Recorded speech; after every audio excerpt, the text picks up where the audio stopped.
నిన్నే ఒక వీడియో చేశా. ఈరోజు ఇంటర్నేషనల్ వాళ్ళు కేసు వేయడం వల్ల మన 14 రీల్స్ వాళ్ళు చాలా ఇబ్బంది పడుతున్నారు. వాళ్ళైతే అప్పులు పాలయ్యారు. మీకు వీలైతే సహాయం చేయండి. 30 కోట్లు దానం చేసేటటువంటి దానకర్త ఎవరైనా ఉంటే వాళ్ళకి హెల్ప్ చేయండి అని చెప్పి వీడియో చేస్తే ఇదేమన్నా ఆంధ్ర కింగ్ తాలూకా సినిమా అనుకున్నావా? అసలు వాళ్ళకి డబ్బులు ఇస్తే మాకు డబ్బులు ఎలా వస్తాయి? అసలు 30 కోట్లు ఉంటే నీ వీడియోలు ఎవరు చూస్తారా అని చెప్పి చాలా మంది కామెంట్ చేశారు. కానీ నాకు లక్షలాది మంది అయితే మెసేజ్ చేశారు ఫ్రెండ్స్. మ్యాక్సిమం వాళ్ళకి డబ్బులు ఇస్తాం అనేటటువంటి మాట కూడా నాకు తెలియజేశారు.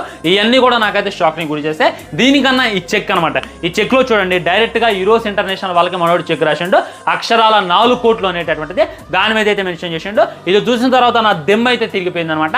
ఎందుకు బ్రో అది ఫేక్ చెక్ అయి ఉండొచ్చు కదా, చెక్ బౌన్స్ అయి ఉండొచ్చు కదా అనేటటువంటి ఆలోచన అయితే మీకు రావచ్చు. నిజానికి ఆ అకౌంట్ లో డబ్బులు లేకపోయినా, అది ఫేక్ చెక్ అయినా, చెక్ బౌన్స్ అయినా, బ్యాంక్ వెళ్ళి ఇచ్చి కేసు పెడితే వాడు బొక్కలు ఎరగొడతారు. అవేమీ లెక్క చేయకుండా డైరెక్ట్ గా 4 కోట్లు ఇవ్వడం అయితే నాకైతే ఆనందాన్ని గురి చేసింది. ఆంధ్ర కింగ్ తాలూకాలో ఉపేందర్కి ఒక్క సాగరే ఉన్నాడు. కానీ ఇక్కడ చూసుకున్నట్లయితే బాలయ్య బాబు గారికి అడుగడుగున అభిమానులు ఉన్నారు.